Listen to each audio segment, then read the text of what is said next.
Nageenyii fi araarri jaalalli waaqayyoo iddoof lafa jirtanitti isiniif haa baay'atu. Hordoftoonni burtukaantu bakkam jirtu nagaa keessanii nagaa kooti galanni waaqayyoof haa ta'u. Isinillee nagaa keessan akka taatan abdiin qaba. Warroonni chaayinaala kanaaf haaraa taatan laayik, sheer, sabiskiraayib gochuun na deeggaraa isiniin jedha. Turtiin haasaa keenya har'aa wal tuffachuu jedha. Kan wal tuffatu numa namootadha. Dhaluma namaatidha kan wal tuffatu. Waaqayyoon nama tokko gizee uumu bareechee fakkaattii isaa taasisee eebbiseetidha kan uumu. Haa ta'uyyuu malee jireenyi dhala namaa, jireenyi ilma namaa akkuma biftii fi amalli namaa gargari jechuudha. Tokko yoo beela'u tokko hin quufaa, tokko yoo uffatu tokko hin daaraa, tokko gizee gammadu tokko hin gaddaa, tokko hin boo'aa, tokko hin kolfaa. Jireenyi nama kamiituu akkuma bifaa fi amala namaa gargari jechuudha. Adda addaa waaqayyoon yookaan jireenyi kennaadha. Hundumtuu jireenya mataa isaa danda'e kan qabudha. Namni kamiyyuu jechuudha iyyeechis, soorechis, kan uffatus, kan beela'us, kan dhugus hundumtuu jireenya mataa isaati kan inni itti jiraatu jechuudha. Haa ta'uyyuu malee nuti namoonni namni tokko fuuldura keenyatti yookiin fi haala uffannaatiin ta'uu danda'a. Haaluma jireenya isaa kamiyyuu keessatti ilaalcha wayii qabnaaf, ilaalcha gadi bu'ummaa wayii, ilaalcha baqqaa jira miti nuti namicha sanaa ol waan taane wayii nutti dhaga'ama jechuudha. Kuni garuu waaqayyo irratti illee waan miidhagaa miti. Sababni isaa nuti nama sanaa olitti kan jiraannu haaluma kamiinuu haa ta'uu, maallaqa qabaachuudhaan haa ta'uu, bakka jira miti karuma barbaadenu haa ta'uu, miirri nama tokko ol fakkaannee yookiin nama tokko ol taanee jirra yoo nutti fakkaatu ta'e kuni waaqayyoon walitti kan nu buusudha jechuudha. Sababni isaa waaqayyoon nama kamuu wal qixxeessee uume, namni kamuu jireenya mataa isaati kan gaggeessu waan ta'eef nama tokko tuffannee jireenya nama saniitii fi jireenya keenya wal madaalchisnee nama tokkoof bukkeetti tuffachuu hin qabnu jechuudha. Sababni isaa namni fuuldura keenyatti kufaa waaqayyo duratti ka'aadha. Namni fuuldura keenyatti salphataa waaqayyo duratti kabajamaadha, eebbifamaadha. Namni nu biratti daare waaqayyo biratti uffataadha. Namni nu duratti beela'e waaqayyo biratti quufadha. Kanaafuu namni nu biratti bushaa'e waaqayyoon biratti bareedadha. Kanaaf nama kana kan uume waaqayyo. Nuti immoo ilaalcha keenya zim jennee waa'ee nama sanaa osoo hin hubatin, rakkina nama sanaa osoo hin hubatin, maaliif akka haaluma garaagaraatiin yoggaa yookaan wanni nuti irraa tuffannu sun jechuudha. Wanti nuti namni kun waan akkanaati, inni nama akkasiiti jennee wanni inni nuti namicha sana itti tuffannu sana osoo hin hubatin waan hin taane yookiin gara hin taane yookiin bukkee keenyatti nama sana qabuu hin qabnu. Nama fakkeenyaaf jireenyuma isaatiin gadi bu'aa ta'e, haala hin taane keessa jira ta'e, nama gargaaruudhaan, waan inni rakkate gaafachuudhaan, bakka karaalee danda'amaa ta'een nama sana waan tokko gaafatanii karaa dabarsuu, daandii dabarsuu akka namni sun hin tuffatamne. Sababni isaa nu biratti illee namichi sun akkuma ilaalcha biraa nuti qabnuuf sana namni biraarree akkasuma ta'a. Aamileen namicha sanaa immoo guyyaa guyyaarraa gadi bu'aa deema. Namichi sun jireenyi isaa ammallee karaa hin taanetti gadi bu'aa deema. Garuu immoo nama kamiyyuu wanna inni rakkate irratti jireenya isaa kamirrattuu yeroo bukkee dhaabbanne yoo isa gargaarre miira sana keessaa hin ba'a. Miira rakkinaa sana keessaa irree hin ba'a. Kanaaf nuti namoonni miira akkanaa waliin qabnu. Nama tuffachuu, namni tokko uffannaan namicha sanaa yoo kan keenya waliin madaalle ta'e, jireenyi nama sanaa yoo keenya waliin madaalle ta'e, haalumti jireenya nama saniitii fi nuti xiqqoo ishii irra ol jenna yoo ta'e, wayii harkaa qabna yoo ta'e, gadi qabuu barbaanna jechuudha nama sana. Akka inni ol jedhee nuun qixxaatu, akka inni uffatee nuun qixxaatu, akka inni nyaatee nuun qixxaatu, akka inni bareedee nuun qixxaatu hin barbaannu. Maaliif akka ta'e hin beeku ani. Kuni ilaalcha hin taanedha. Namni kamiyyuu nama waan ta'eef walqixaadha jechuudha. Nama tuffachuun barbaachisaa miti. Sababni isaa jireenyi lafa kanarraa, jireenyi addunyaa kanarraa jireenya kantuudha. Jireenya baqqaa ergisaadha jechuudha jireenyi lafa kanarraa.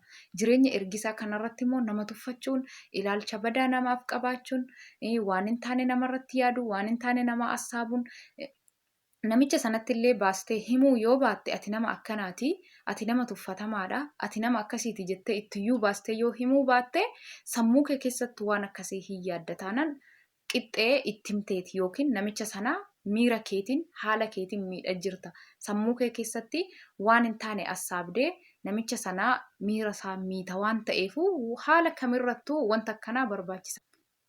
namni yoomiyyuu tuffatamuu hin qabu, ilaalcha badaas isaaf ta'uu hin qabu. Sababni isaa nama jechuudhumtu kabajamaa, eebbifamaa, jaalatamaadha. Waaqayyoon kan jaalatu kana wal tuffadhaan jedhu Waaqayyoon.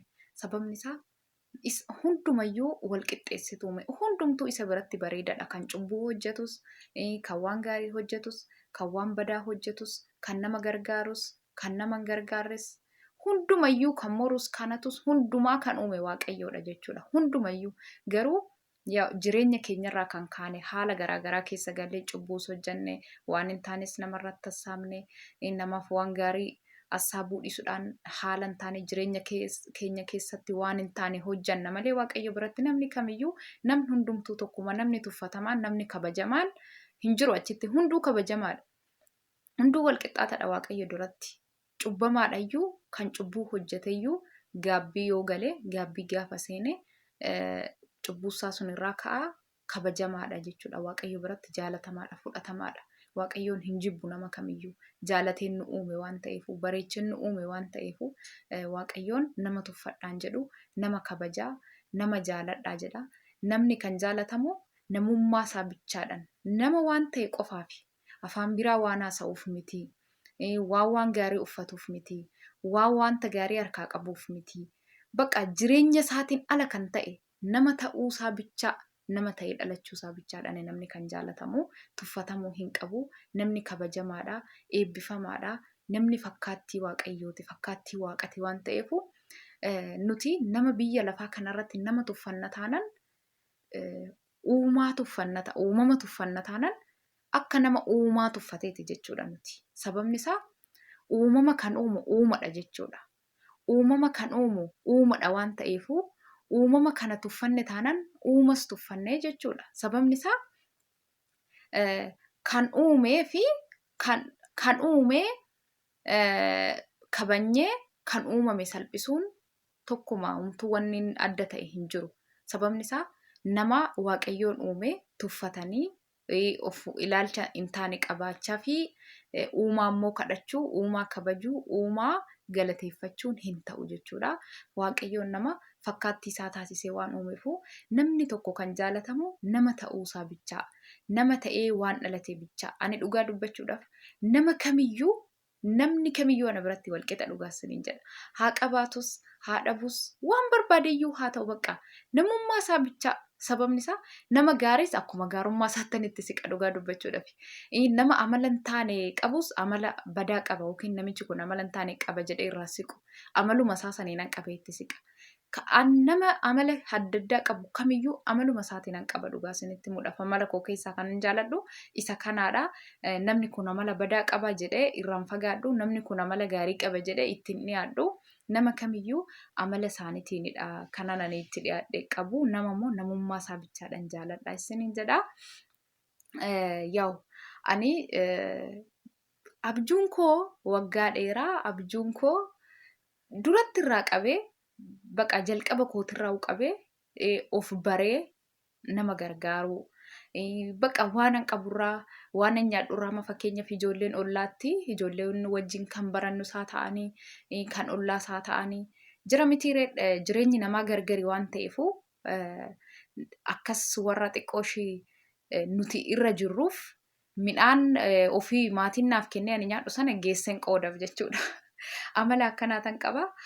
Ammas immoo Waaqayyoon yoo na gargaare, Waaqayyoon hundumaa hin beekaa, hundumaa hin milkeessa waan ta'eef guyyaa tokko milkaa'uu danda'a. Chaayinaalii kana kanan banee fi ofii kootii itti fayyadamuuf, ofii kootii maallaqa kanatti fayyadamuuf miti dhugaa dubbachuu fi yoo Waaqayyoon na milkeessee dhuguma yuutuuba kanarraa maallaqni argame uummata koo, lammii koo kan orfatti rakkatu, kan orfatti beela'u, kan waan uffatu dhabu, kan waan ittiin yaalamu dhabu isaan ittiin gargaaruudhaaf ani dhugaa dubbachuudha fi isinillee chaayinaalii koo kun akkanaa guddatuuf na gargaara isiniin jedha. Abjuu koo bara dheerati inni kuni har'a bichaa yookiin fi yuutuubii kana jammaree gaafa milkaa'e kanan hojjedha jedhee wantan itti karoorsee miti. Abjuu koo bara dheerati dhugaa dubbachuuf ani erganii Itoophiyaa irraa bahee waggaa dheeraa lakkoofsise garuu hinuman assaaba jechuudha. Yoo jireenya biyya namaa immoo hin beektu wanti namuma osuma gargaaru ijoolleen biyya arabaa nama gargaaruudhaan beekamtuudha nuti. Viidiyoon kun na jala gaggabaabatee na jala ciccitaa dhiifama. Nuti ijoolleen biyya Arabaa jirru keessattuu nama gargaarutti sirriitti cimtoota. Osuma ofii keenya mana namaa keessa rakkannee hojjennudha kan nama gargaaru, nama deeggaru namni gisee rakkate.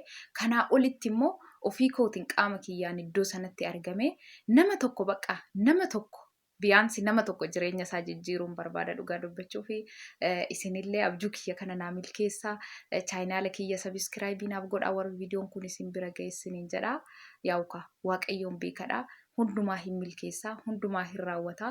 Abjuun kiyya kunis immoo yeroo dhiyoo keessattis haa ta'u, yeroo dheeraa keessattis haa ta'u, guyyaa tokko hin milkaa'a jedhee tana yaadaan yoggaa waaqayyoon jedhee yoo waaqayyoon na gargaare isinillee waaqayyoon akka na gargaare chaayinaaliin koo dafee naa guddate maallaqa naa kaffaluu jammaree maallaqa kanarraa immoo nama lammii koo urufatti ba'ee waan nyaatu dhabuudhaan waan uffatu dhabuudhaan ijoollee isaa waan ittiin guddisu dhabee ta'uu danda'a urufatti ba'anii ittiin kaasuu ittiin gargaaruun barbaada dhugaa isinitti muudhaa fi waaqayyoon abjuu koo kana naaf haa milkeessu assaaba koo yaada koo kana galmaan naa haa ga'u isinillee waaqayyoon si haa gargaaru waaqayyoon si haa guddisu jedhaa na eebbisaa isiniin jedhaa. Chaayinaala kiyya haaraadha. Sabiskiraayib, laayik, sheer gochuu hin dagatinaa. Hanga dhumaatti dhaggeeffadhaa isiniin jedhaa. Waaqayyoon sinaa eebbisuu galatooma waan na dhaggeeffattaniif hamma viidiyoo biraatti walitti deebinutti galatoomaa eebbifamaa iddoof lafa jirtanitti waaqayyoon isinaa eebbisuu eeggamaa isiniin jedha.